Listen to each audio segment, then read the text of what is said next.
أعوذ بالله من الشيطان الرجيم بسم الله الرحمن الرحيم والصلاة والسلام الأتمان الأكملان على مولانا رسول الله وعلى آله وصحبه وتابعين بإحسان إلى يوم الدين. Assalamu alaikum wa rahmatullahi wa barakatuh. Maintenant, on va faire l'examen national, session rattrapage 2025 en mathématiques pour les PC et les SVT ici au Maroc.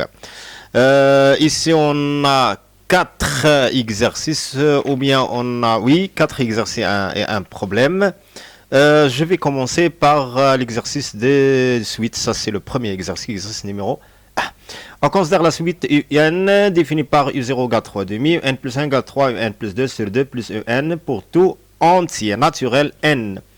1A vérifie que UN plus 1 égale 3 moins 4 sur 2 plus N pour tout N dans N. Donc, pour tout N dans N, je vais commencer par cette expression, c'est 3 moins 4 sur 2 plus UN. Je dois avoir un dénominateur commun qui est quoi? 2 plus UN. Multiplié par 3, ça fait 6 plus 3.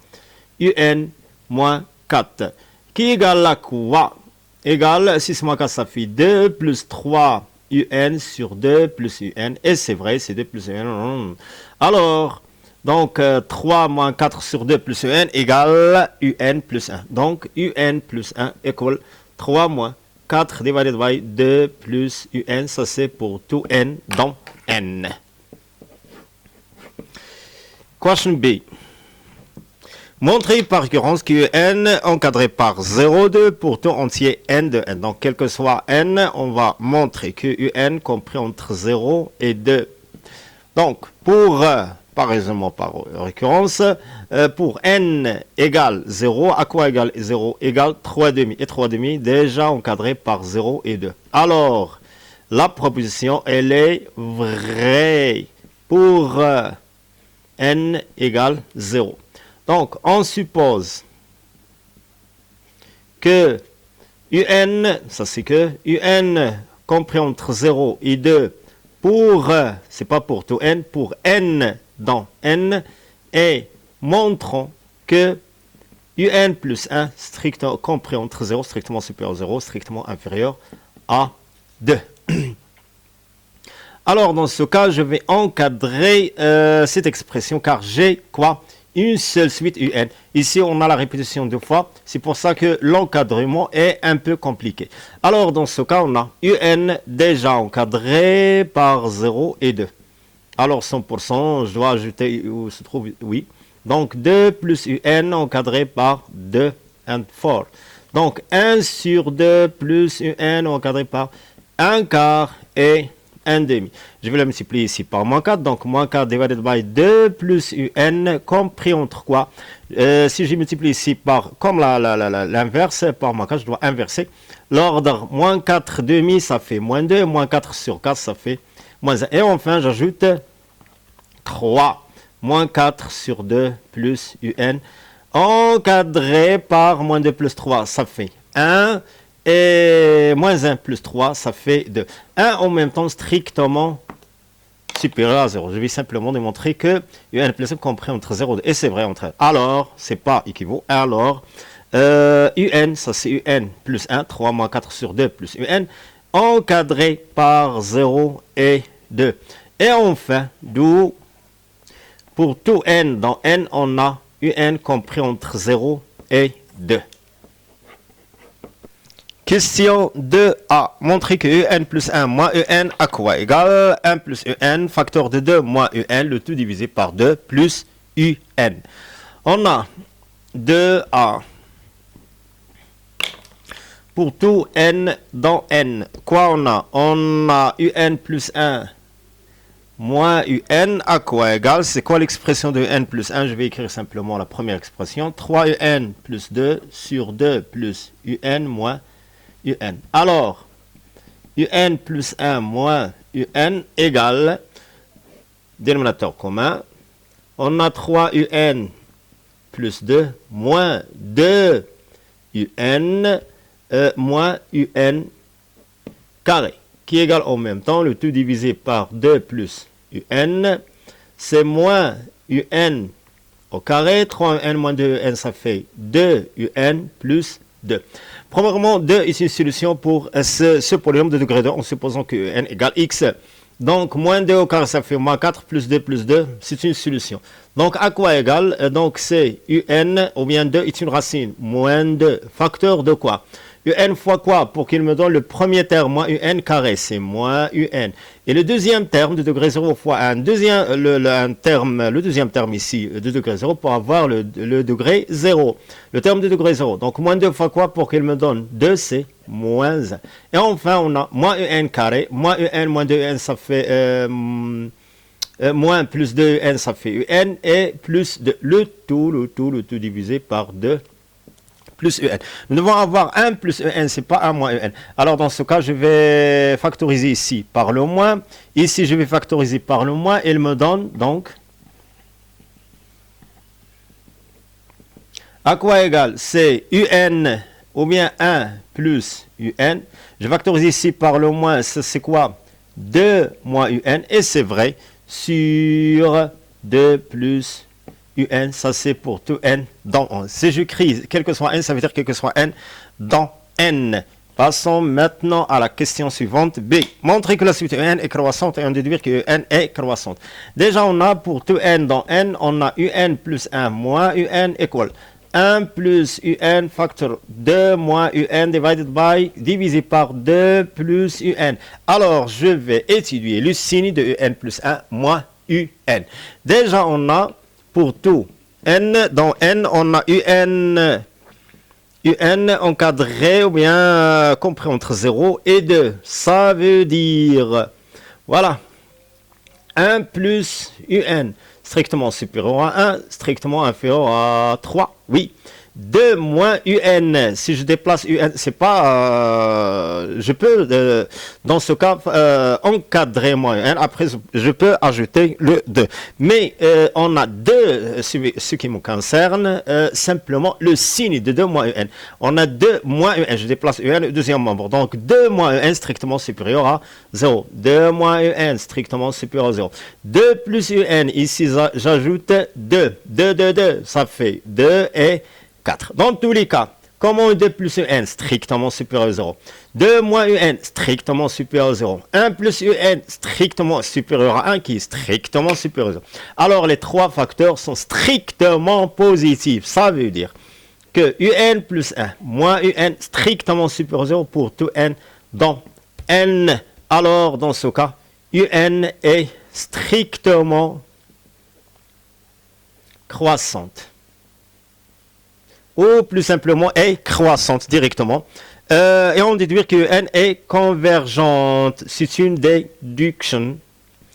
Pour la déduction, on a un est croissante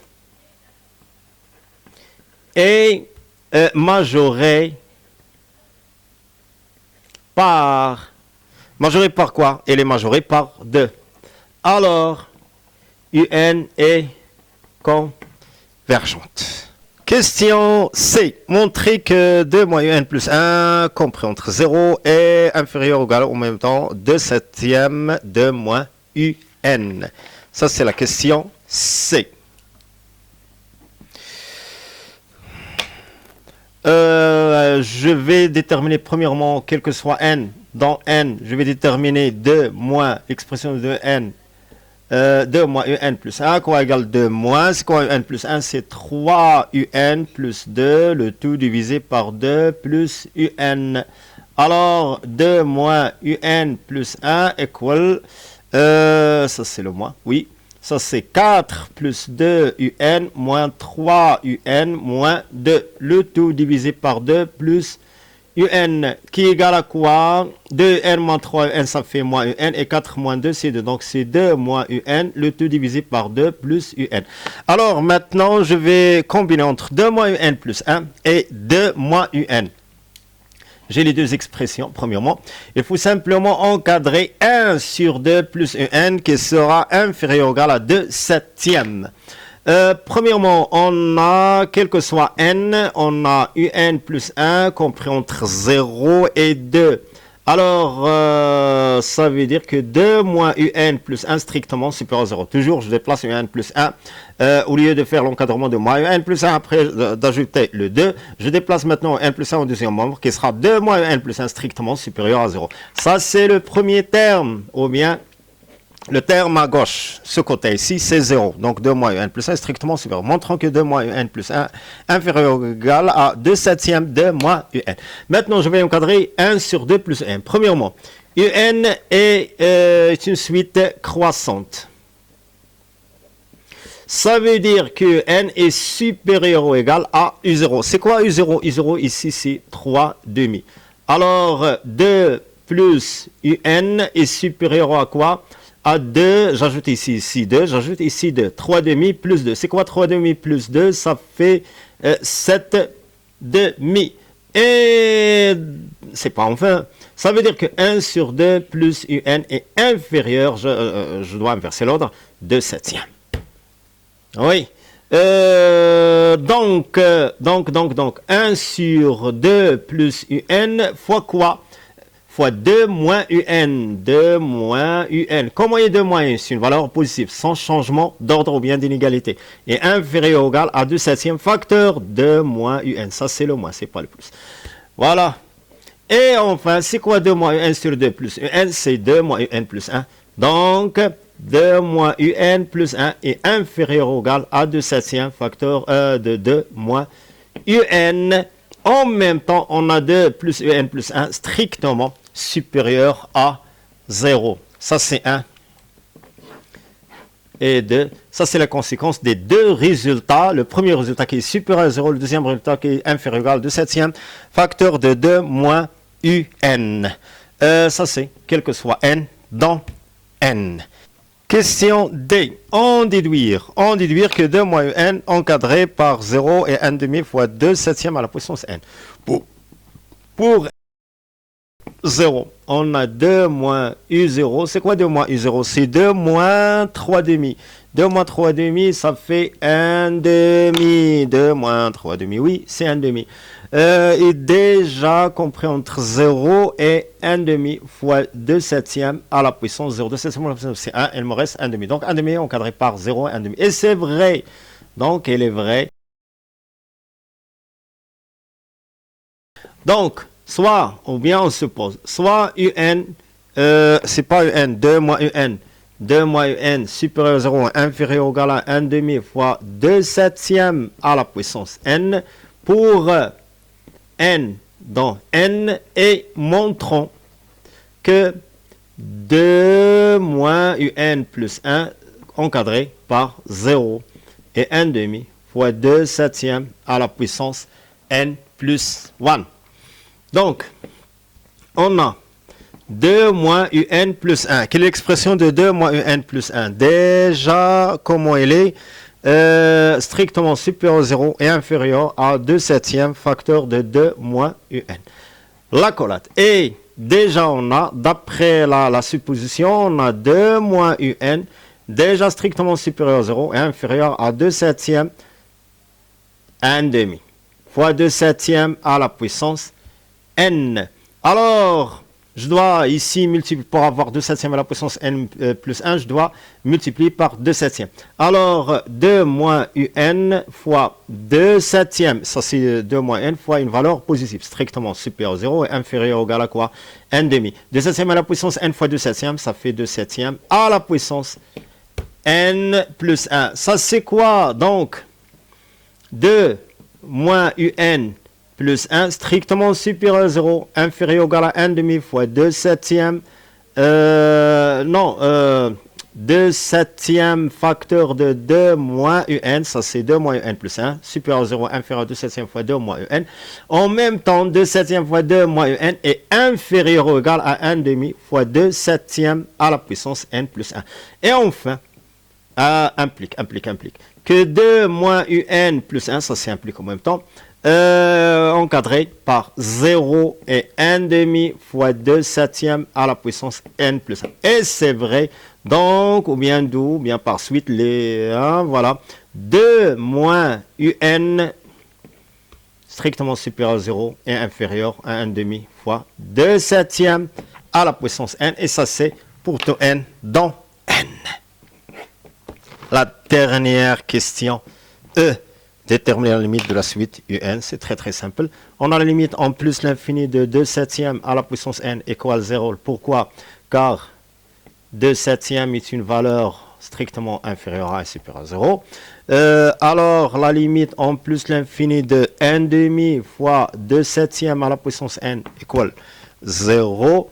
Et enfin, donc, deux moyens compris entre 0 et 0. Alors la limite en plus l'infini de 2 moins un égale 0. Ça veut dire la limite de n en plus l'infini égale 2.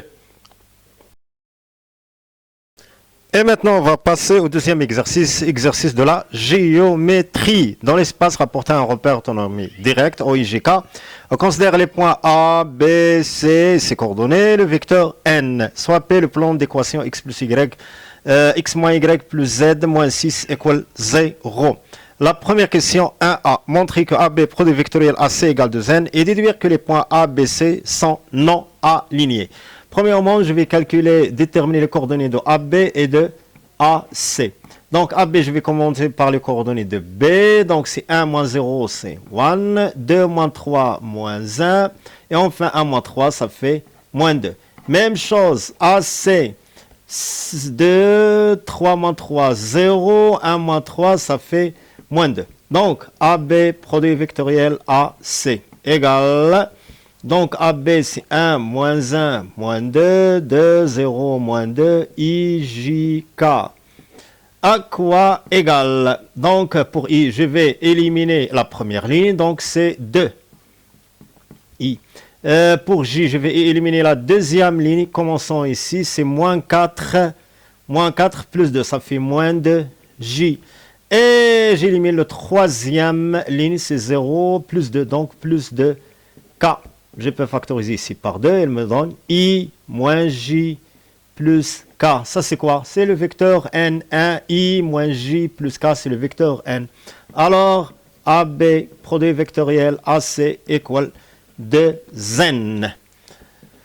Montrons que quoi? A, B, C sont, et C sont non alignés. Déjà, on a si A, B, C sont alignés, alors 100% sont produits vectoriels à quoi égale 0. Car c'est quoi AB, produit vectoriel AC? C'est la norme de AB fois la norme de AC fois sinus fois N.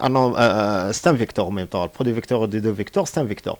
Donc, fois sinus l'angle entre AB et AC. Si les trois points sont alignés, ça veut dire collinéaires, alors 100% l'angle égale 0 bien pi. Sinus de 0 bien pi, c'est toujours 0. Alors, premièrement, AB, ça c'est la déduction, AB produit vectoriel AC égale 2n, implique que AB produit vectoriel AC, puisque n différent de 0, est différent du vecteur nul. Alors, AB et AC sont non collinéaire. Premièrement,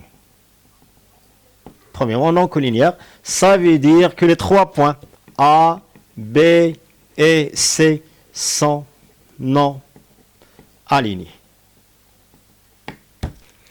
Question 2, B. Montrer que les plans A, B, C et P sont parallèles. Alors, premièrement, on a AB, produit vectoriel AC, à quoi égale 2n, qui est différent du vecteur nul. En même temps, on a le plan P d'équation x moins y plus z moins 6 égale 0. Ça veut dire, premièrement, on a AB, produit vectoriel AC, est un vecteur normal au plan ABC, puisque les trois points sont non alignés, alors elles forment un plan. En même temps, ici, on a le vecteur n de coordonnées 1, moins 1, 1, est un vecteur normal au plan P. C'est quoi AB produit vectoriel AC? C'est 2n. Ça veut dire que n en même temps est un vecteur. Car pourquoi? Car n et AB produit vectoriel AC, deux vecteurs collinéaires. Donc n est perpendiculaire au plan ABC. Et n en même temps est perpendiculaire au plan P. Donc un vecteur normal aux deux plans, ça veut dire 100% les deux plans sont parallèles. Question 2. Donc, on a soit S la sphère, tel que le plan ABC est tangent à S en A, ça c'est quoi en A, et le plan P est tangent à S au point H. Ce sont les deux plans ABC et AP. Déjà, d'après la question précédente, ABC et P sont parallèles. Alors, puisque le premier plan est tangent à cette sphère ici, à ce point, à cette extrémité, alors 100% à l'autre extrémité, on a le plan P car les deux sont parallèles. Supposons que le plan ici, l'autre est ici, et ici, l'autre est ici. Voilà, les deux sont parallèles au même rayon, Maintenant, on va calculer la distance de point A. Question A. Calculer la distance de point A au plan P et déduire. Donc, je vais calculer la distance de A au plan P. À quoi égal? Le point A, déjà on a ses coordonnées 0, 3, 3. Alors, je vais les remplacer par respectivement par X, Y, Z. Donc, c'est quoi le plan P d'équation X moins Y? Donc, c'est XA, c'est 0, moins YA, 3, plus ZA, plus 3, moins 6, la valeur absolue, sur la racine, quoi, la norme de son vecteur normal. Donc, la norme de 1 au carré plus 1 au carré, bien moins 1 au carré, c'est 1 au carré, plus 1 au carré. Ça, c'est la racine de 3. Ici, je vais éliminer 3 moins 3, il me reste simplement 6. Donc, la distance entre A et P, après simplification, ça fait 6, ça fait 3 fois 2 sur racine 3, donc c'est 2 racine 3, directement. Maintenant, déduire que le rayon de la sphère S est racine 3. Déjà, on a la distance entre A et le plan P. Supposons ça c'est oméga, le centre de la sphère. La distance entre A et voilà, A, oui, et le plan P, c'est AH égale AH. Et AH à quoi égale 2 fois le rayon, ça c'est le rayon R, le rayon R, c'est 2 fois le rayon de R. Ça veut dire que R à quoi égale la distance entre A et P divided by 2, ça veut dire demi. Et enfin, R à quoi égale 2 racine 3 demi égale la racine 3. Donc R à quoi égale racine 3. Question B. Donnez une représentation paramétrique de la droite delta passant par A et orthogonale au plan P. Donc, je vais déterminer l'équation, la représentation paramétrique de la droite delta passant par A, ce point, et orthogonale au plan P. Ça veut dire quelle droite? Ça, c'est la droite delta. La droite delta quoi? Et la droite en même temps AH. Je vais déterminer la représentation paramétrique de la droite AH. Question B. Donc, la droite delta, représentée par quoi? Elle passe par A, de coordonnées 0, 3, 3. Il faut avoir un vecteur directeur, ce n'est pas un vecteur normal. Puisqu'il est perpendiculaire, oui, orthogonal, oui, il est perpendiculaire à P. Et déjà, on a N de coordonnées 1, moins 1, 1 est un vecteur normal de P, ça c'est 1, moins 1, 1. Alors, N représente un vecteur directeur pour la droite delta. Et du vecteur directeur, U, c'est quoi? C'est N de coordonnées 1, moins 1, 1. Je représente M comme un vecteur normal. Donc, alors, la représentation paramétrique de delta, c'est quoi? Je X, Y, Z comme ça. Voilà, on écrivait simplement les coordonnées de A, 0, 3, 3. Et en multipliant les coordonnées du vecteur directeur par un paramètre T. Donc, plus T, moins T, plus T avec T dans R.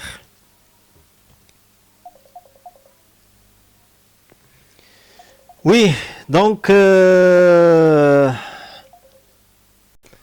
enfin, la représentation paramétrique de delta, c'est quoi? X égale T, Y égale 3 moins T, et enfin Z égale 3 plus T, avec T un paramètre dans R. Question C. Montrer que les coordonnées de point H sont 2, 1, 5. Donc, c'est quoi H? C'est l'intersection entre la droite delta, qu'on a déjà sa représentation paramétrique, et le plan P. Donc, la question C. C'est comme ça. Déjà, on a H égale l'intersection entre quoi? Entre la droite delta en intersection avec P. Voilà. Alors, c'est la solution de quoi? De la représentation paramétrique qu'on a déjà. X égale T, Y égale 3 moins T, et Z égale 3 plus T. Et l'équation cartésienne du plan qui est quoi? x moins y plus z moins 6 égale 0. Alors, x à quoi égale? T. Moins y, ça veut dire moins 3 plus t plus z plus 3 plus t moins 6 égale 0. Voilà. Ça veut dire que 3t moins 6 égale 0. Ça veut dire que t égale 2. Et enfin, h. Les coordonnées de h sont quoi? 2. 3 moins 2. Je vais remplacer t par 2. 2. 3 moins 2, c'est 1. 3 plus 2, ça fait 5. Et c'est vrai, 2, 1, 5. Question D. Montrer que x carré plus y carré plus z carré moins 2x moins 4y moins y plus 18 égale 0 est une équation cartésienne de la sphère S. Voilà. Maintenant, je vais utiliser le schéma. On a la sphère comme ça. Supposons que oméga, le centre, soit, donc ça c'est quelle question? D. Soit oméga, le centre de la sphère S. Alors, puisque oméga, alors oméga est le point milieu de quel segment AH qui représente un diamètre parmi les diamètres de la sphère S. Donc AH. Et enfin, oméga, les coordonnées sont quoi? Les coordonnées de A plus les coordonnées de H divisées par 2. Donc, ça c'est A et ça c'est H. On a déjà A ici, 0, 3, 3. Donc, 2 plus 0 sur 2, ça fait 1. 1 plus 3, 4 sur 2, c'est 2. 5 plus 3, c'est 8 sur 2, c'est 4. Alors, les coordonnées de oméga sont 1, 2, 4. Vous savez? Alors, dans ce cas, je peux dire que S est la sphère de centre oméga de coordonnées 1, 2, 4 et de rayon déjà calculé, R égale la racine de 3. Ça, c'est le rayon égale la racine de 3.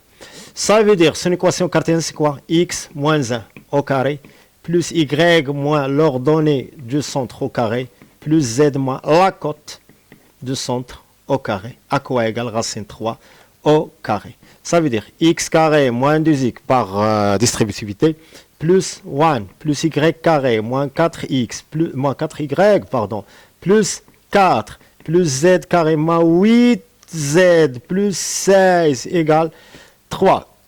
Ça veut dire que x carré, plus y carré, plus z carré, moins 2x, oui, moins 2x, moins 4y, oui, moins 4y, moins 8z, oui, moins 8z. Alors ici on a 16, plus 1, plus 4, ici 3. 3 je vais l'éliminer par 4, il me reste 1. 1 plus 1 c'est 2, plus 16 c'est 18, plus 18, et c'est vrai, égale 0. Et c'est l'équation cartésienne de la sphère S. Et enfin on va déterminer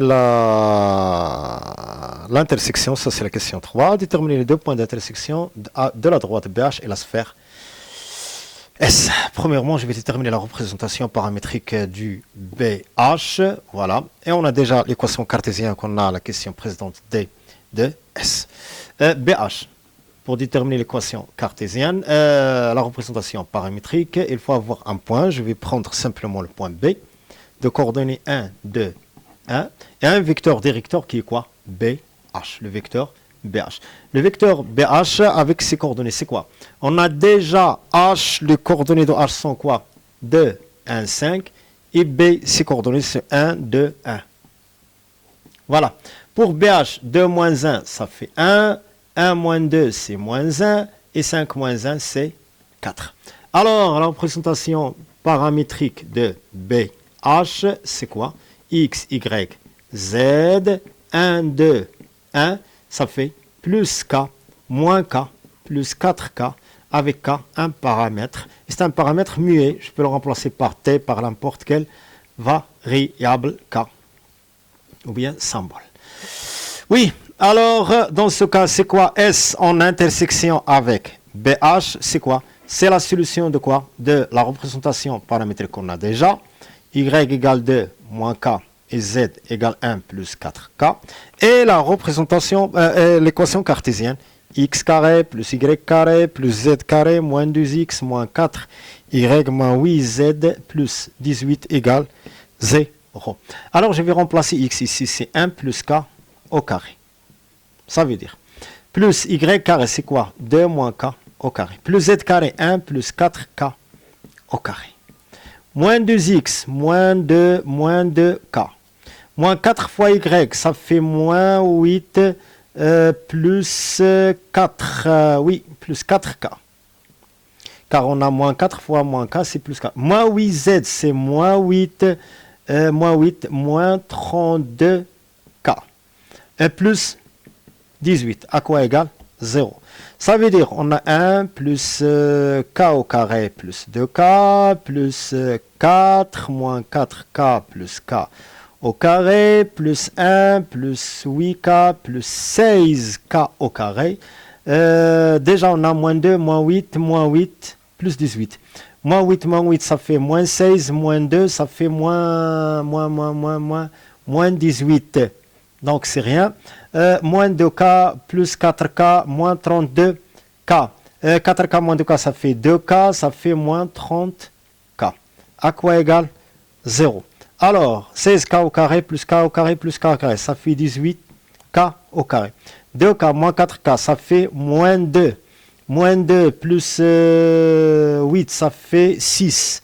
6 moins 30, ça fait moins 24k. Et enfin, il me reste quoi ici? 1 plus 4 plus 1, ça fait plus 6 égale 0.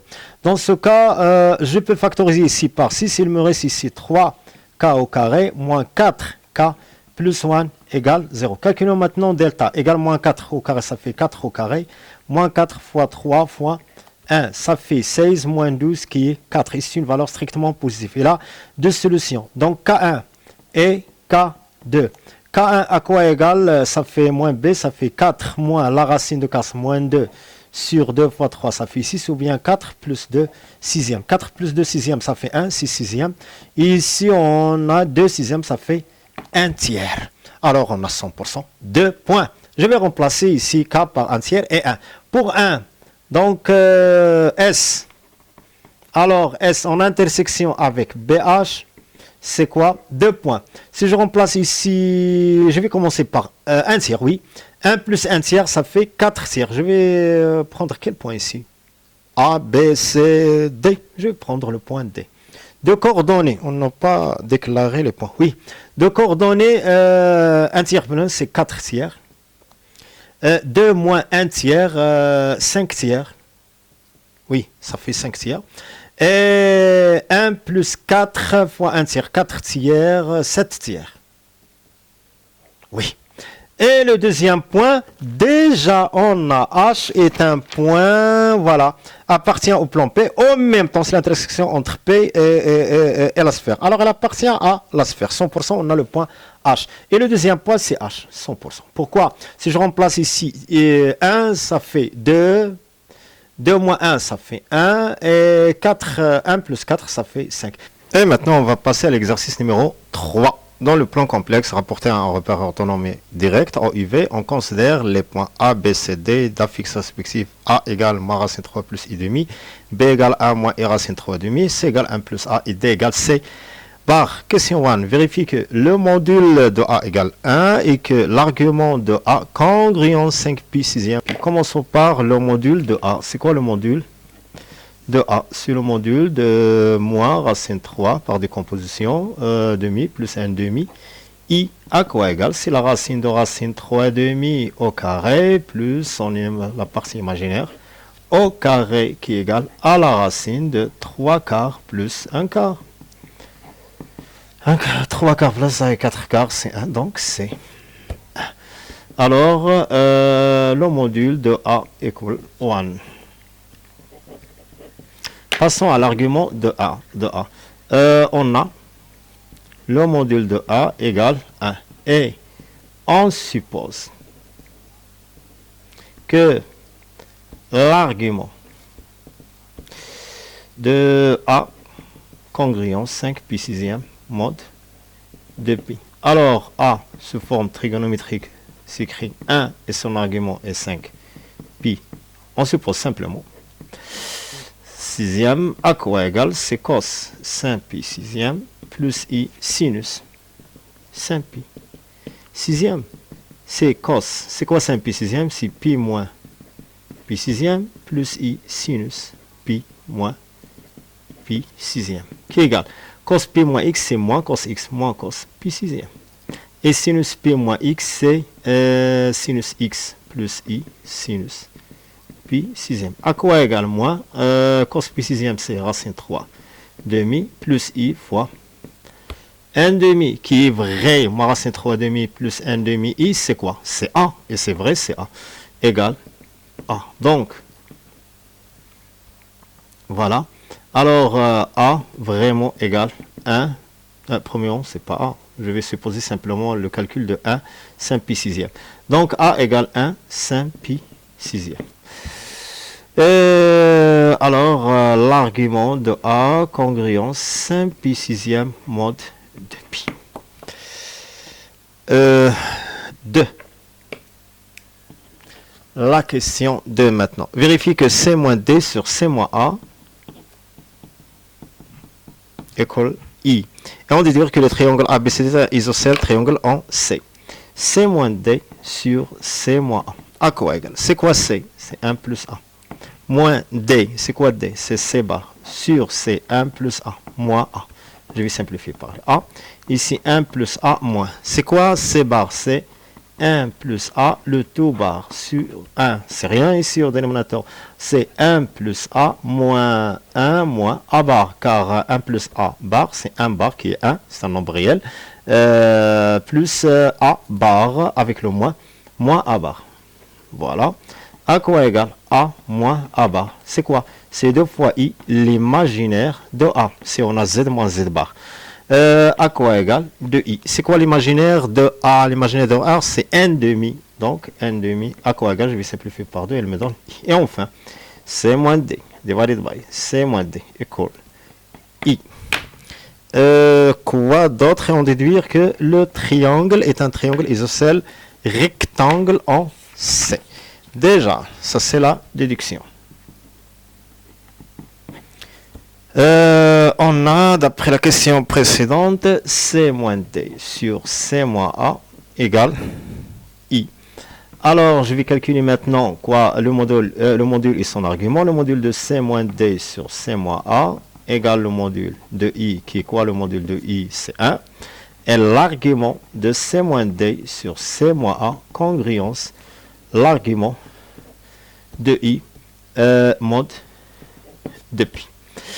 Alors, c'est quoi C moins D? C'est la distance CD sur CA égale 1. Et ça, c'est quoi? Je peux inverser ici. Ça, c'est l'argument de quoi? D moins C sur A moins C.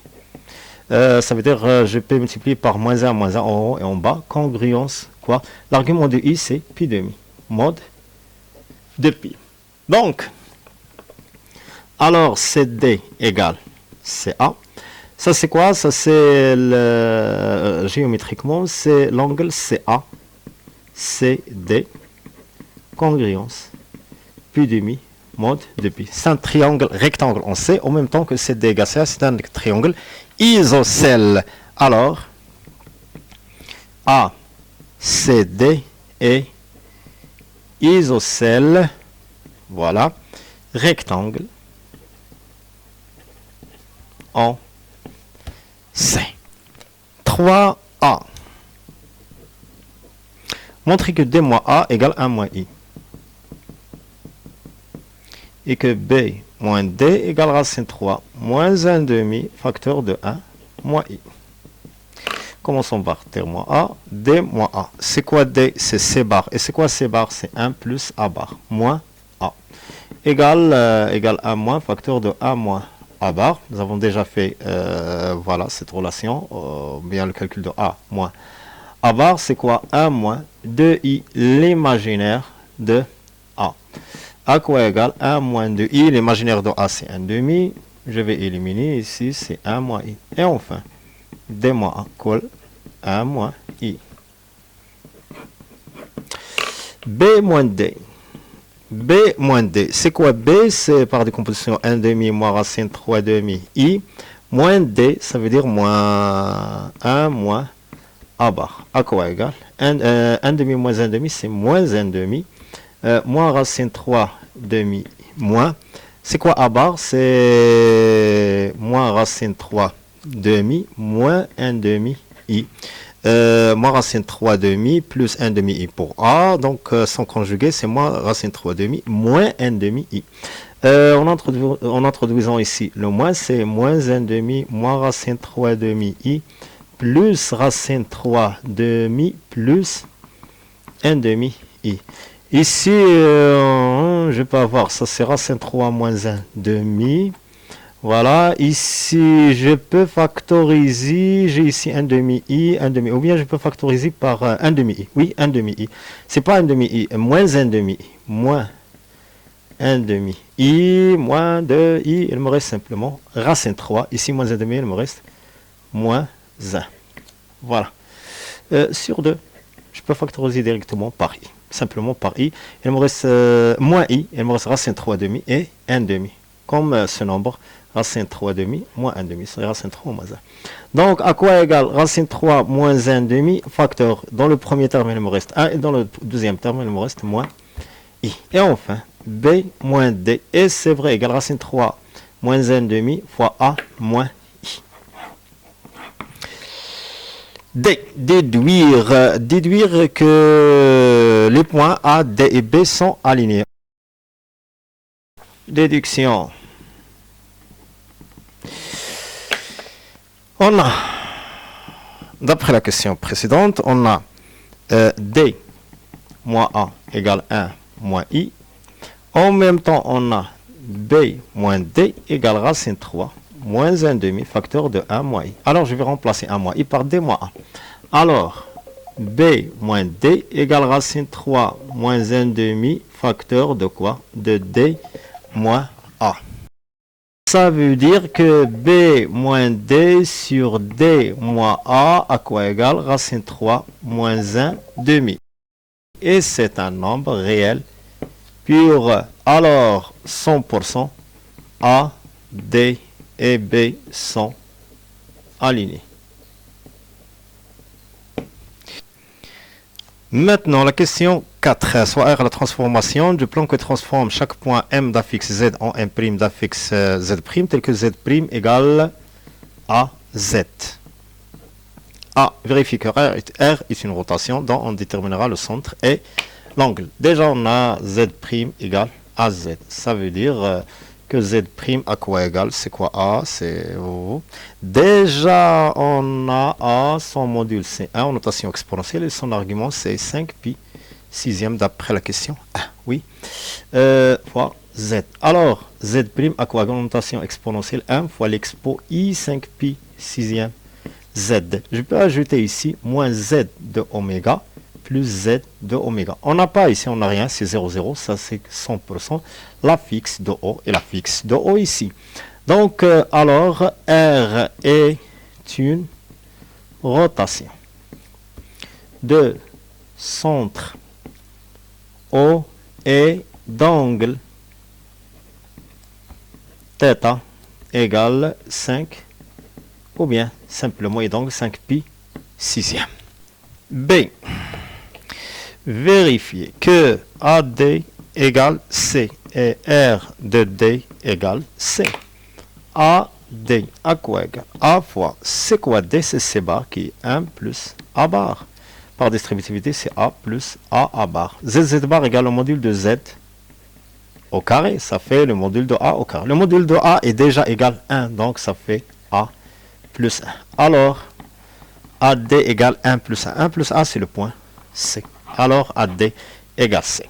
RD égale C. Vérifions que R de point D, les marges de départ, la rotation de centre et de rayon, et d'angle égale C. On suppose que les marges par la rotation de point D, c'est quoi? C'est D'. D'affixe quoi? Petit d et ici D'. Alors, d'après l'écriture complexe qu'on a, on a Z' égale à Z, les marges c'est D', donc D' égale A fois D. Et on a, déjà on a AD égale C. Ça veut dire que D' à quoi égale C. Ça, c'est la fixe. En même temps, c'est une affixe. Ça veut dire D' c'est quoi? C'est la fixe de D'. Alors, D' et C, c'est la fixe de point C. Alors, D' égale C. Donc, R de D, c'est quoi? D', je vais remplacer D' par C. Et enfin, montrer que l'argument, ça c'est la dernière question, C. Montrons que l'argument de C, congruence 5 pi deuxième. Mode de pi. Bien entendu, de pi. On a l'argument de C. À quoi égale C ici? AD. Avec AD égale C. Donc, l'argument de C, congruence, l'argument de AD, congruence, l'argument de A plus l'argument de D, mode de pi. Alors, l'argument de C, congruence, l'argument de A plus l'argument, c'est quoi D? Déjà, on a C bar, mode de pi. Congruence, l'argument de A moins l'argument de C. L'argument de Z bar égale moins l'argument de Z, mode de pi. Je déplace mon argument C au premier membre. Ça fait 2 fois l'argument de C, congruence, l'argument de A, modulo de pi. Et enfin, l'argument de C, congruence, 1/2, l'argument de A, mode pi. Alors, dans ce cas, je peux dire que l'argument de C, par implication, ici on a la congruence, ici par implication.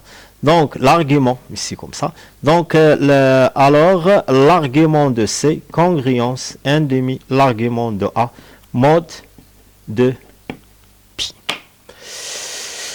Ça veut dire que l'argument de C, congruent, c'est quoi l'argument de A? C'est 5 pi sixième, donc 1/2 fois 5 pi sixième, congruent 5 pi deuxième, mode de pi. Et maintenant, on est arrivé à l'exercice numéro 4, l'exercice 4, qui concerne la probabilité. Un sac contient 4 boules blanches et 3 boules noires. Les boules sont indiscernables au toucher.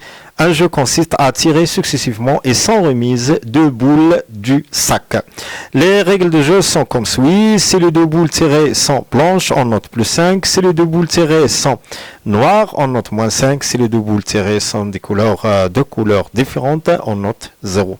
On considère les événements G, noté plus 5, Z, noté 0, N1, la première boule tirée est noire, B2, la deuxième boule tirée est blanche.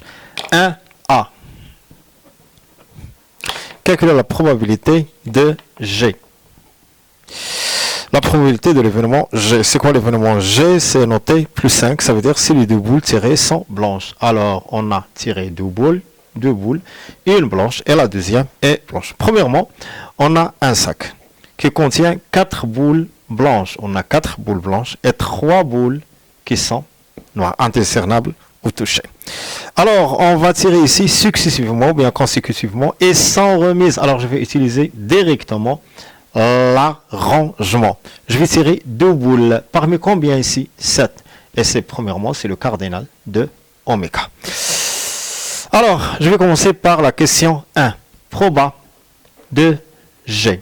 C'est quoi? D'avoir 2 boules blanches. Alors, c'est le cardinal de G sur, ça c'est G, sur le cardinal de oméga. G sur le cardinal de oméga. À quoi égal? Le cardinal de G, c'est quoi? De tirer 2 boules blanches.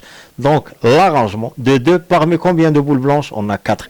Sur A2 parmi 7. Donc, la proba de G à quoi égal? Ça, c'est 4 fois 3 sur 7 fois 6. Donc, 4 fois 2, 3 fois 2, ça fait 6. Avec 6, il me reste simplement 2 cinquièmes. Et enfin, la proba de G, de l'événement G, c'est 2 septièmes. Passons maintenant à la question suivante, question B. Montrez que la probabilité de l'événement Z et P de Z égale 4 septièmes. P de Z égale 4 septièmes. C'est quoi Z?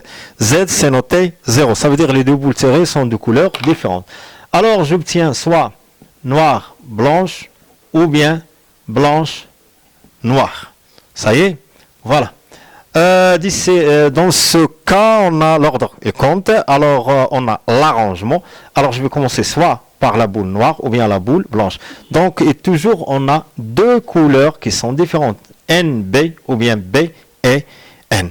Alors, j'ai ici deux cas. La proba de Z, c'est toujours le cardinal de Z divisé par le cardinal de oméga, qui est quoi? Ça, c'est l'arrangement de 2 parmi 7. Ici, quoi? J'ai combien de boules noires? J'ai 3. Combien de boules blanches? 4.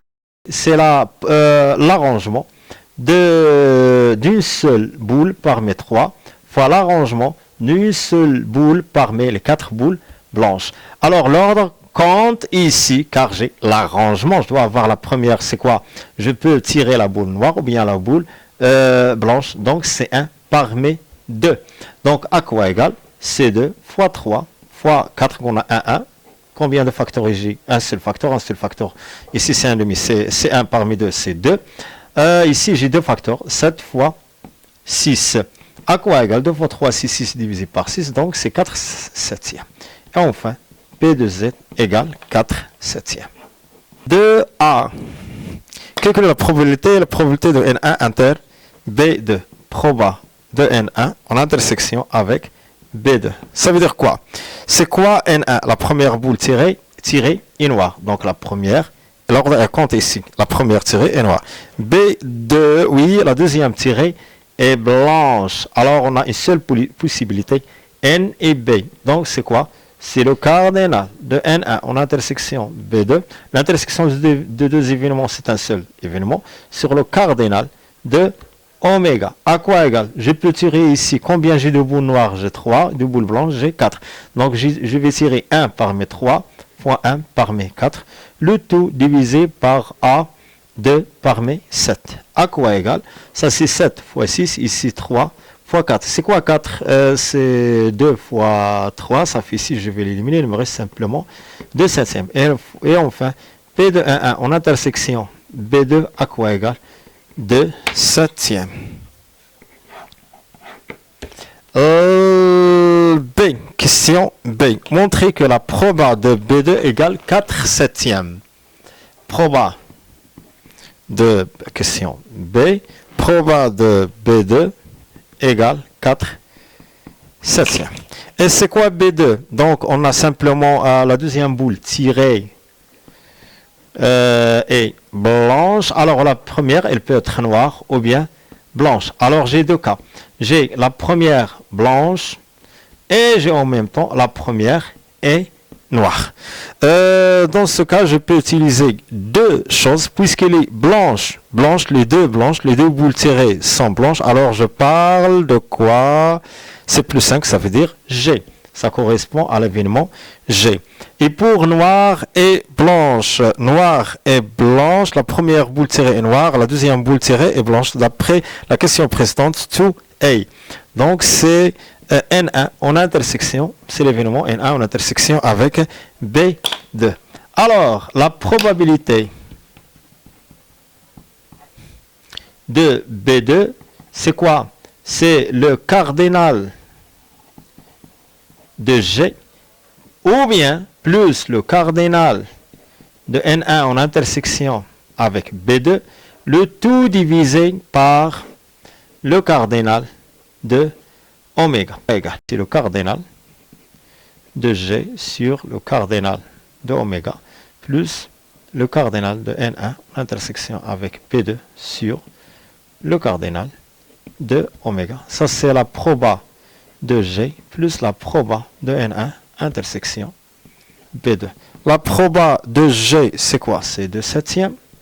Plus la proba de N1 intersection B2, c'est 2 septièmes. À quoi égale 4 septièmes.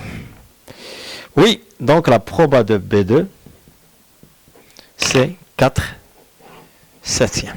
Question C. Déduire la probabilité de noter 0, sachant que la deuxième boule tirée est blanche. Alors, je vais calculer la probabilité de quoi? Noter 0. Noter 0, ça veut dire la probabilité de l'événement Z, sachant que la deuxième boule tirée est blanche, ça c'est l'événement B2. Alors, c'est une probabilité conditionnelle. Z, noter 0, ça veut dire les deux boules tirées sont de couleurs différentes. Donc, la proba de Z, sachant que B2 est réalisé, c'est la proba d'après la définition de Z en intersection avec B2 sur la probabilité de B2. C'est quoi Z en intersection l'événement? Cet événement, c'est quoi? C'est de tirer, sachant en intersection avec B2. Ça veut dire la deuxième boule tirée est blanche, 100% elle est blanche. Et Z noté 0, ça veut dire les deux boules tirées sont de couleurs différentes, ou bien sont de couleurs, voilà, différentes. Alors 100% la première boule tirée est noire. Alors on a une boule, la première boule est noire, la deuxième est blanche. Ça c'est quoi? Ça c'est N1 en intersection, correspond à quel événement? N1 intersection B2. Pourquoi? Quand on a N1, la première boule tirée est noire, en intersection avec la deuxième boule tirée est blanche. Dans ce cas, donc Z intersection B2 est l'événement N1 en intersection avec B2. Donc la proba de Z, sachant que B2 est réalisé, je vais remplacer. C'est la proba de quoi? Z en intersection B2, c'est quoi? N1 intersection B2 sur la proba de B2. Déjà, on a calculé la proba de N1 intersection B2, c'est quoi? 2/7 divisé par la proba de B2. D'après la question précédente, B, la proba de B2 égale 4/7 égale 2 quarts. Donc la proba de Z, sachant que B2 est réalisé, égale 1/2. Et maintenant, on a arrivé au dernier exercice. C'est un problème d'analyse. On considère la fonction f définie sur R par f de x égale x moins 1 plus 4 sur l'expo de x plus 2. Et c'est la courbe représentative de f dans un repère normé OIG. 1. Calculer f de 0. F de 0 égale 0 moins 1. Plus 4 sur l'expo de 0 plus 2. L'expo de 0, donc ça c'est moins 1 ici. Plus 4 sur l'expo de 0 c'est 1, plus 2 c'est 3. À quoi égale? Égale 1 tiers. Donc f de 0 égale 1 tiers. Même chose, on va calculer f de ln de 2. À quoi égale? C'est ln de 2 moins 1 plus 4 sur l'expo de ln de 2 plus 2, je vais éliminer ça. Donc, il me reste ln de 2 moins 1 plus 4 sur 4, car la fonction réciproque de ln, c'est 4, d1, 1 moins 1, c'est 0. Il me reste ln 2. Donc, f de ln 2, c'est quoi? Ln de 2. La question suivante, 2a. Calculer la limite en plus l'infini de f de x et la limite en moins l'infini de f de x. La limite en plus l'infini, c'est la limite en plus l'infini de x moins 1 plus 4 sur l'expo de x plus 2. Ça, c'est en plus l'infini, c'est plus l'infini. En plus l'infini, c'est plus 1 avec 4, c'est 0. Donc, c'est plus l'infini. Pourquoi? Car la limite en plus l'infini du premier de ce polynôme x moins 1 égale de x plus l'infini. Et la limite en plus l'infini de l'expo de x. C'est plus l'infini, ça veut dire que la limite en plus l'infini de l'expo de x plus 2 tend vers plus l'infini, enfin la limite en plus l'infini de 4 sur l'expo de x plus 2, c'est 1 sur plus l'infini, ça fait 0. Alors ce terme tend vers 0, par contre le premier terme tend vers plus l'infini plus 0, c'est plus l'infini. Enfin la limite en plus l'infini de f de x égale plus l'infini. Calculons maintenant la limite en moins l'infini de la fonction f de x. C'est la limite en moins l'infini de x moins 1 plus 4 sur l'expo de x plus 2. Ça fait moins l'infini pour ce polynôme. Ici, moins l'infini, c'est 0. 4 demi, c'est 2. Donc, moins l'infini plus 2, c'est moins l'infini. Pourquoi? Car la limite en moins l'infini de x minus 1 égale moins l'infini. Et la limite en moins l'infini de l'expo de x égale 0. Ça veut dire la limite en moins l'infini de 4 sur l'expo de x plus 2. ça fait 4 sur 0 plus 2, ça veut dire 4 demi, ça fait 2. Et enfin, on a ça c'est 2 et ça c'est moins l'infini, ça fait moins l'infini. B. Question B. Vérifier que la limite en plus l'infini. Donc, calculons la limite en plus l'infini de f de x moins x moins 1. À quoi égal? C'est la limite en plus l'infini. F de x moins, je déplace x moins 1 au premier membre. Elle me reste simplement 4 divisé par u de x plus 2. Déjà en plus l'infini, c'est plus 1 plus 2 plus l'infini. 4 c'est plus l'infini, c'est 0. Pourquoi? Car la limite en plus l'infini, déjà on a l'exposant, c'est plus l'infini. Et la limite en plus l'infini de 4 sur l'expo de x plus 2 égale 0. Donc, ça limite pour interpréter géométriquement, interprétation géométrique, la courbe de f admet quoi?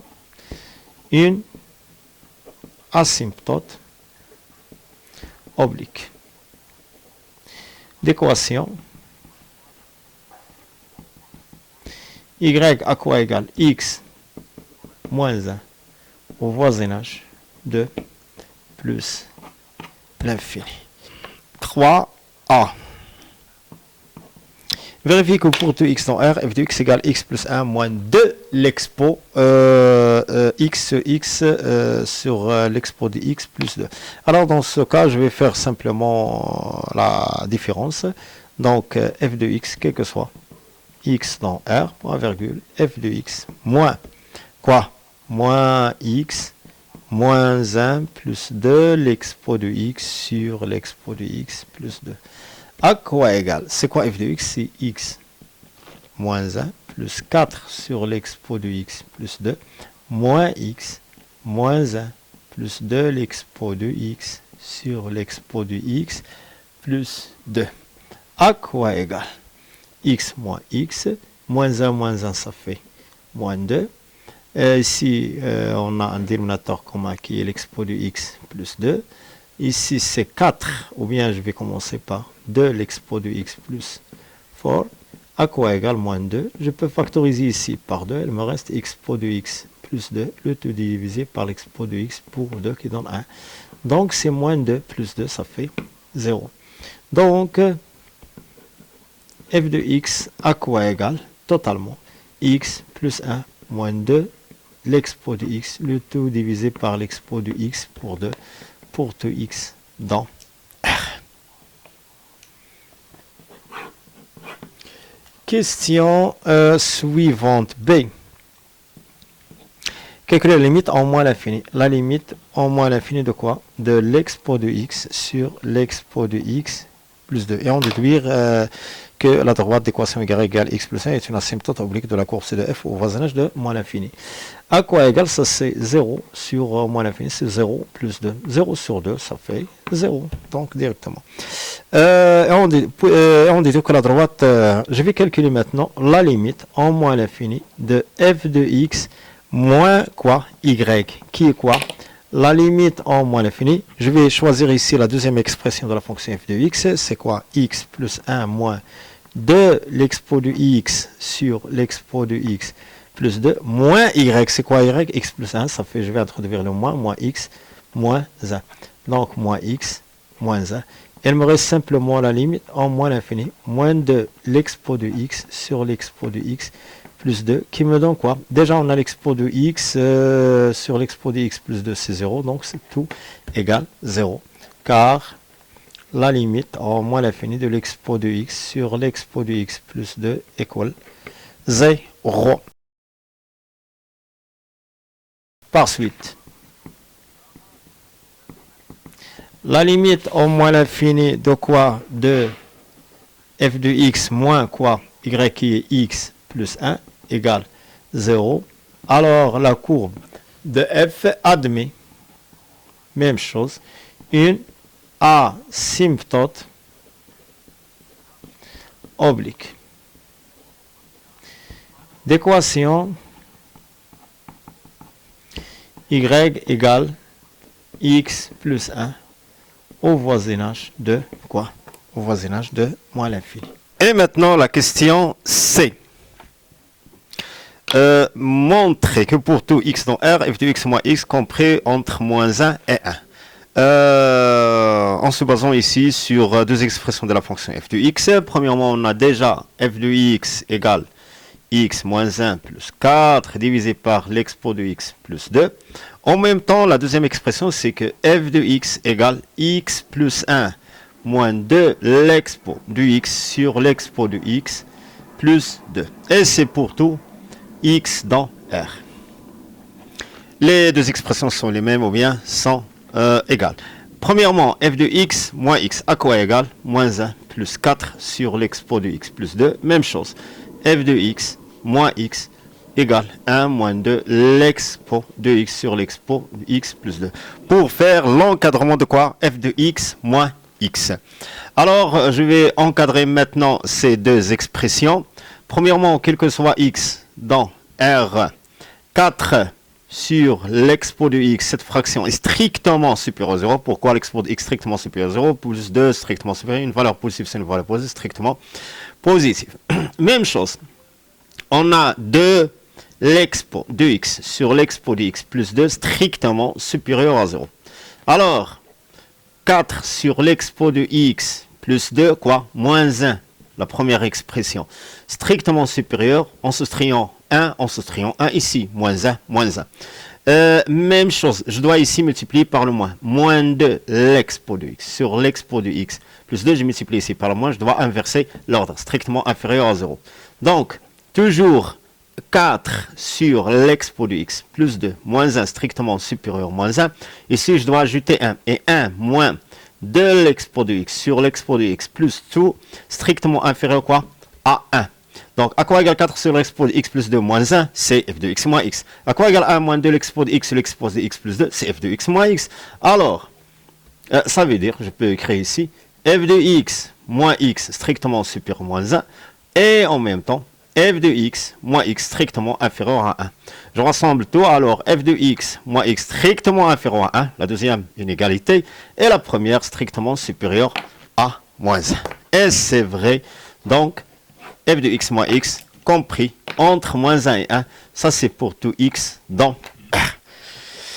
Question 4a. Montrez que pour tout x dans R, f' de x égale l'expo de x plus 4 sur l'expo de x plus de le tout au carré.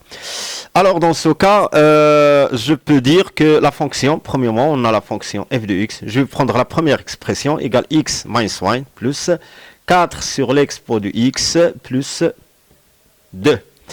La fonction x moins 1, ça concernait pour les sciences maths. Je vais déterminer le domaine de définition de dérivabilité ou bien de la dérivée de la fonction f premièrement.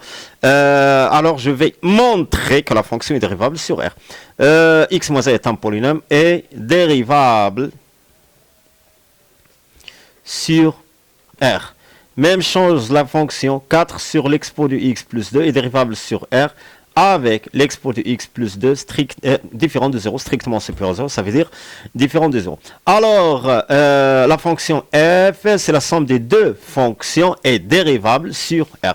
Alors, f est dérivable sur R. Alors, dans ce cas, je peux calculer, quel que soit x dans R, je vais calculer f' de x. Je vais prendre la première expression, c'est x moins 1 plus 4 sur l'expo de x plus 2, le tout prime. Alors, f' de x à quoi égale? La dérivée de x c'est 1, moins 1 c'est 0, et il me reste plus 4. Fois quoi? 1 sur l'expo de x plus 2. 1 sur f' égale moins f' sur f parmi les dérivées usuelles. Donc, 1 sur f' égale moins f' sur f au carré. Donc, c'est moins l'expo de x. F c'est quoi? C'est l'expo de x plus 2. Prime sur l'expo de x plus 2, le tout au carré. À quoi égale 1 moins 4 fois l'expo de x plus 2, c'est l'expo de x, la dérivée de l'expo de x c'est l'expo de x, et 2 c'est 0. Sur l'expo de x plus 2, le tout au carré. Je dois avoir ici un dénominateur commun pour avoir l'expo de x plus 2 au dénominateur. Alors, f' de x à quoi égale? Ça c'est l'expo de x plus 2 au carré, et donc c'est l'expo de x plus 2 au carré moins 4 l'expo de x. Donc, f' de x à quoi égale? Toujours, on a l'expo de x plus 2 au carré au dénominateur. J'ai fait la distributivité, c'est l'expo 2x plus 4 l'expo de x plus 4 moins 4 l'expo de x. Les expressions qui sont opposées, elles me restent simplement l'expo de x plus 4. Et c'est vrai, sur l'expo de x plus 2 au carré. Et enfin, donc, f' de x égale l'expo de x plus 4, le tout divisé par l'expo de x, ça c'est x, plus 2, le tout au carré, et pour tout x dans R. La question B.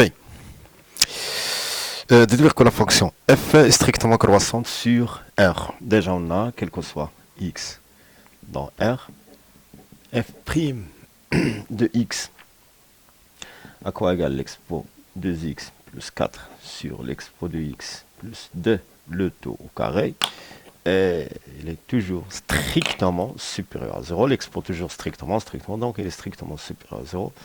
Alors, F, la fonction f, déduire que la fonction... Oui. Alors, f est strictement croissante sur R. La question 5a. Montrer que pour tout m dans R, l'équation f de x égale m admet une solution unique dans R. Alors, dans ce cas, je vais dresser le tableau de variation de la fonction f de x. Comment f' est non nul est positif, de moins l'infini à plus l'infini, alors la fonction f est strictement croissante. La limite en moins l'infini, c'est moins l'infini, en plus l'infini, c'est plus l'infini. Alors, nous cherchons l'image où l'image égale m, où m est un paramètre, m appartient à R. Donc, la fonction f définie de R dans R ou bien vers R, ça c'est R et ça c'est R. M en même temps à quoi appartient à R, est un nombre en R. Alors, il existe un x0. Alors, il existe un et un seul x0 appartient à quoi? À R, à l'ensemble des départ, tel que f de x0 égale m.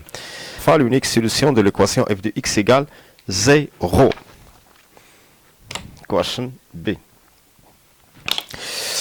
Vérifier que alpha compris entre moins 1 et 0 et montrer que l'expo de alpha égale. Déjà, on a f de moins 1 à quoi égale, je vais calculer l'image de moins 1. Je vais remplacer x par moins 1. Donc, moins 1 plus 4 sur l'expo de moins 1, c'est 1 EM plus 2. Presque égal moins 0,3. C'est une valeur strictement inférieure à 0. En même temps, f de 0. Déjà, on a calculé f de 0. F de 0 égale, oui, égale 1 tiers. Oui, ça c'est 0, 4 tiers moins 1. C'est 1 tiers. C'est une valeur strictement supérieure. Donc, f de moins 1 fois f de 0 strictement inférieur à 0. Alors, puisque l'image de moins 1 fois l'image de 0 strictement inférieure à 0, alors 100% que la valeur alpha strictement inférieure à moins 1, 0. Pourquoi? Avant d'avoir ce résultat, f est continu sur l'intervalle R, autrement sur moins 1, 0. F est strictement croissante sur R, autrement sur moins 1, 0. Oui, la troisième condition, f de moins 1 fois f de 0 strictement inférieur à 0. Alors, d'après le théorème des valeurs intermédiaires, donc f de alpha égale 0, équivaut que alpha implique ou bien équivaut que alpha compris entre moins 1 et 0. Et montrons que l'expo de alpha égale tant. Déjà, on a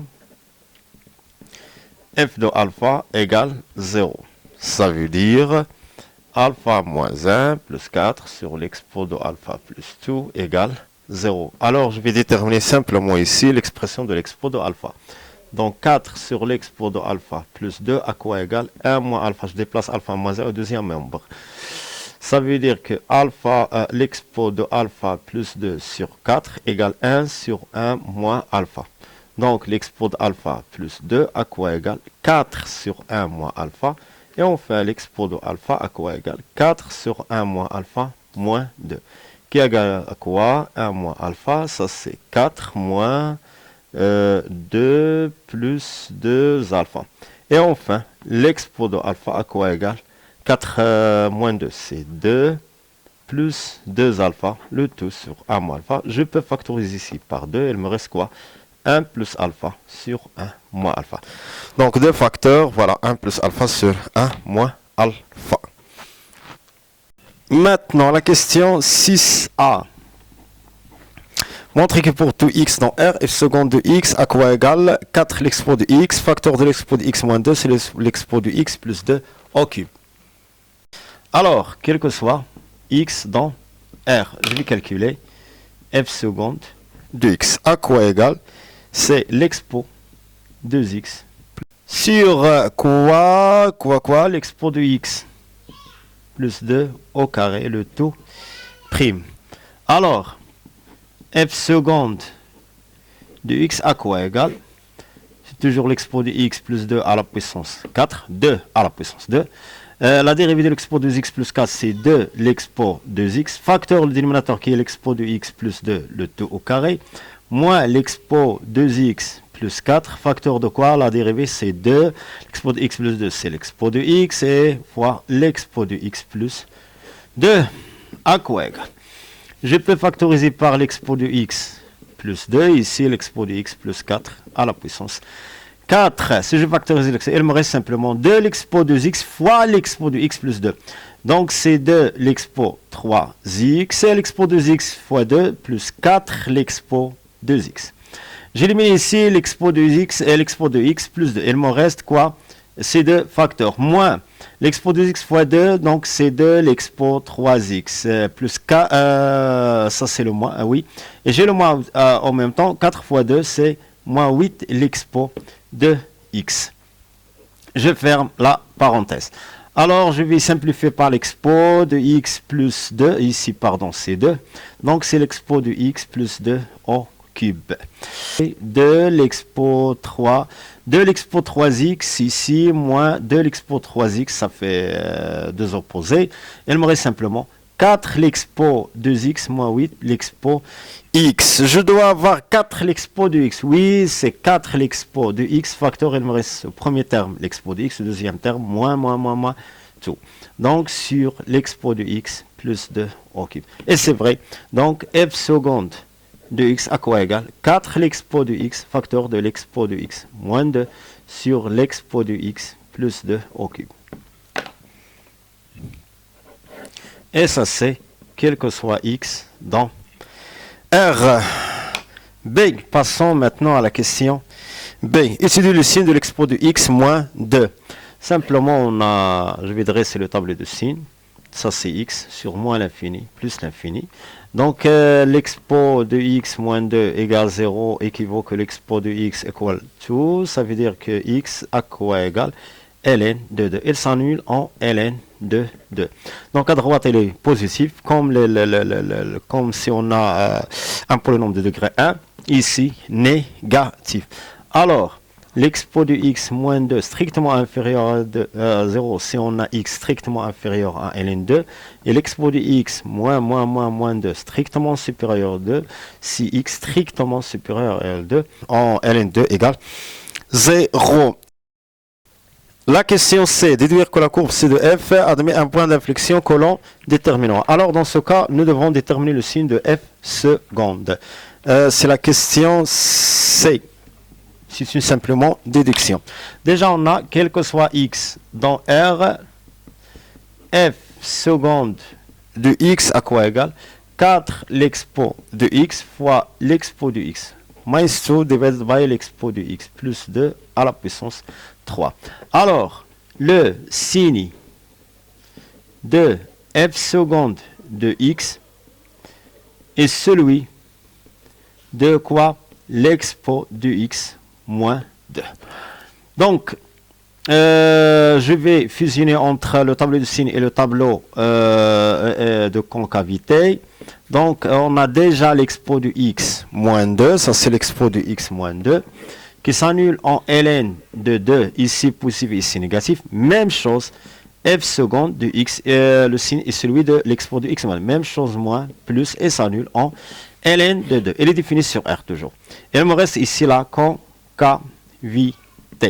Donc, ici, il est concave, ici, convexe. Ça, c'est le point d'inflexion, car la fonction f seconde s'annule en changeant de signe au voisinage de ln de 2. Donc, le point d'inflexion est symbolisé par i, de coordonnées ln2, et l'image de L2, ln2, on a déjà calculé ln2, f de ln2, c'est ln2. Donc, ln de 2. Voilà, donc, alors, C de F, donc, C de F admet un point d'inflexion I de coordonnées ln de 2, ln de 2. Montrer que, question D, montrer que y égale 1 demi x plus ln de demi est l'équation de la tangente de C de F au point AC de F au point d'abscisse ln de 2.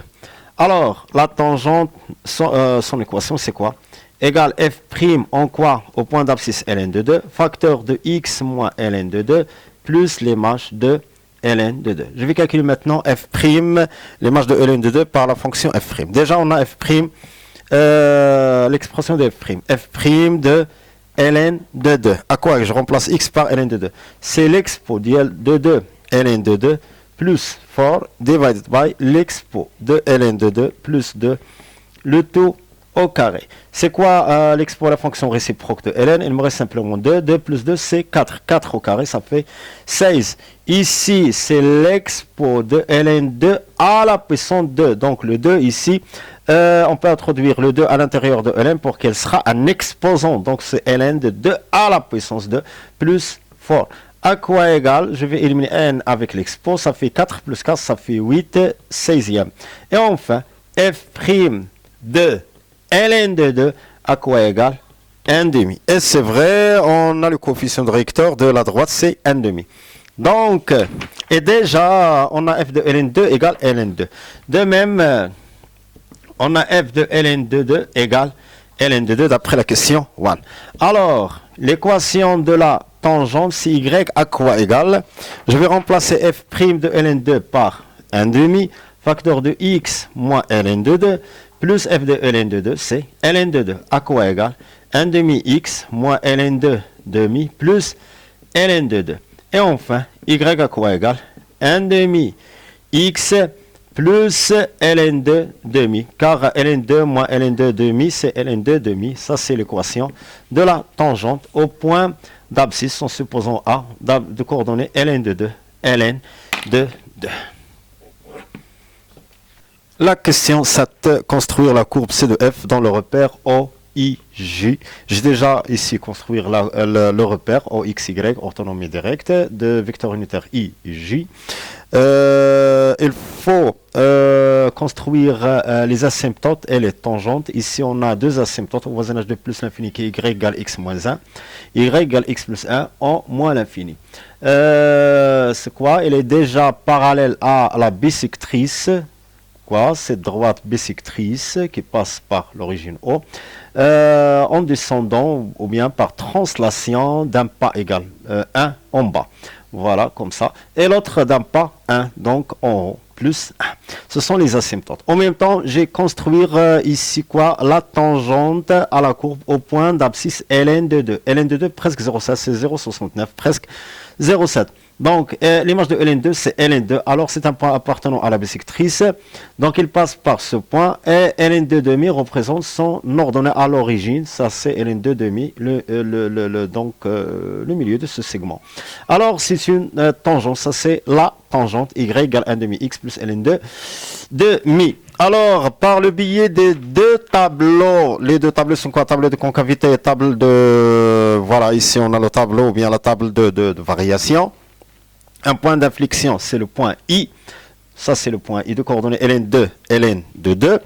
La fonction ici est strictement croissante. Elle passe par 0. L'image de 0, c'est 1 tiers. Ça, c'est 1. J. Et ça, c'est 1 tiers, presque 1 tiers. En même temps, elle admet une seule solution. Ça veut dire l'intersection avec l'axe abscisse en alpha. Avec alpha, c'est une valeur comprise entre moins 1 et 0. Je crois je peux prendre ce point. Alors la courbe, je crois que la courbe est comme ça. Elle passe par ce point I en passant, voilà, ça c'est une tangente, voilà, comme ça. Elle passe par un tiers, et passe par un point compris entre moins 1 et 1, en rapprochant de quoi? De cette asymptote d'équation y égale x plus 1 au voisinage de moins l'infini. Même chose ici, donc en ascendant, elle passe et devient plus en plus proche de la deuxième asymptote d'équation y égale x moins 1 au voisinage de plus l'infini. Et ça, c'est la courbe de f en changeant de concavité au point I, car I est le point d'inflexion. 8a. Montrer que l'intégrale de 0 à ln de 2 de 1 sur l'expo de x plus le dérivé de x égale 1 demi ln de 3 demi. L'intégrale de 0 ln de 2. De quoi? 1 sur l'expo de x plus 2 dérivée de x. La dérivée de l'expo de x plus l'expo de x, on n'a pas ici l'expo de x. Je dois ici multiplier par l'expo moins x. Ici, l'expo moins x, facteur de l'expo de x plus de dérivée de x. À quoi égale? C'est l'intégrale de 0 à ln de 2. C'est l'expo moins x. Sur l'expo moins x fois l'expo de x et l'expo x moins x, ça fait 0, c'est 1. Et plus de l'expo moins x. Pourquoi? Car la dérivée du dénominateur rassemble à quoi? À l'expo moins x. C'est quoi la dérivée? 0 ln de 2 de 1 plus 2 l'expo moins x dérivé. C'est quoi la dérivée de 1 plus 2 l'expo moins x? C'est la dérivée de 2 l'expo moins x. Je peux ici avoir 2 l'expo moins x, c'est moins l'expo moins x. C'est l'expo moins x fois moins x prime, c'est quoi? Moins 1. Donc ici on a ajouté moins 2, on n'a pas ici moins 2. Je dois ici ajouter fois moins 1 demi. Donc, moins 1 demi fois moins 2, c'est rien, c'est 1. Donc, il me reste simplement l'expo moins x sur 1 plus l'expo moins x. Ça fait quoi? Moins 1 demi, l'intégrale de 0 à ln de 2. De quoi? Le numérateur, c'est 1 plus 2 l'expo moins x dérivée de x. Et c'est quoi le numérateur? C'est la dérivée du dénominateur. Ça fait 1 plus 2 l'expo moins x prime. Ça ressemble à quoi? À 1 moins 1 demi, l'intégrale de f prime sur f. De 0 à ln2, on suppose g prime sur g, en supposant que g c'est 1 plus 2 l'expo moins x à quoi égale moins 1 demi. L'intégrale de g prime sur g, c'est ln de g, ça veut dire ln de quoi? 1 plus 2 l'expo moins x, entre 0 et ln de 2. À quoi égale moins 1 demi ln de quoi? Je vais calculer ici 1 plus 30, donc 1 plus 2 l'expo moins quoi?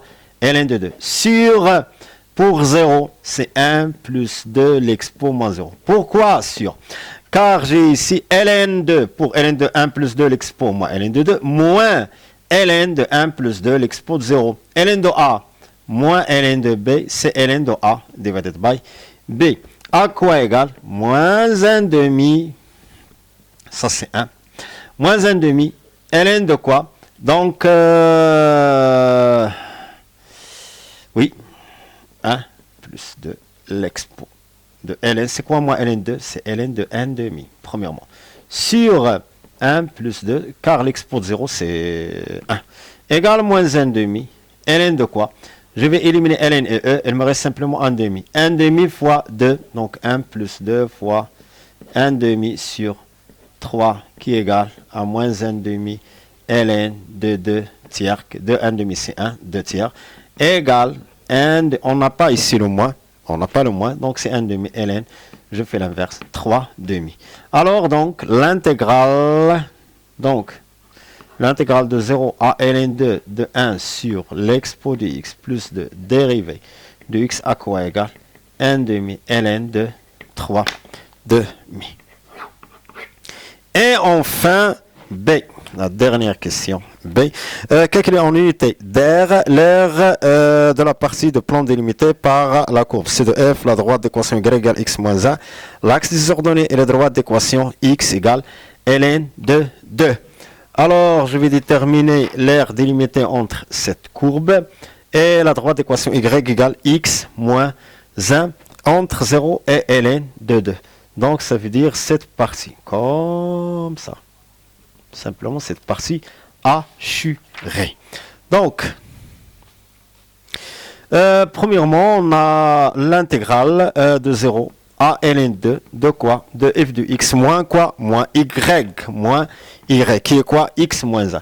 J'ajoute la valeur absolue, même si f de x moins y est positif, on va voir après, dérivée de x.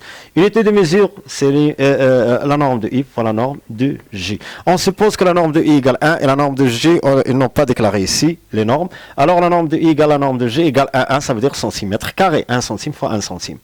À quoi égale, ça c'est l'air, a. Donc à quoi égale, c'est l'intégrale entre 0 ln de 2, de quoi? C'est quoi f de x moins x moins 1?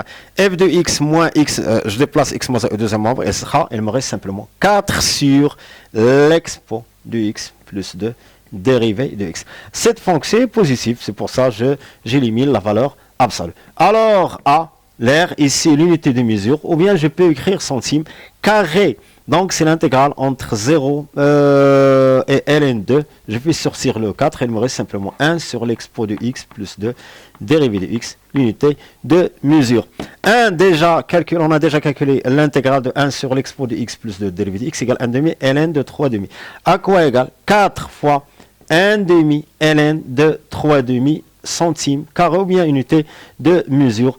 Donc, et enfin, l'air à quoi égale 4 demi, ça fait 2 ln 3 demi, l'unité de mesure, ou bien je peux écrire centime carré. Avec la norme de i égale la norme de j égale 1 centime.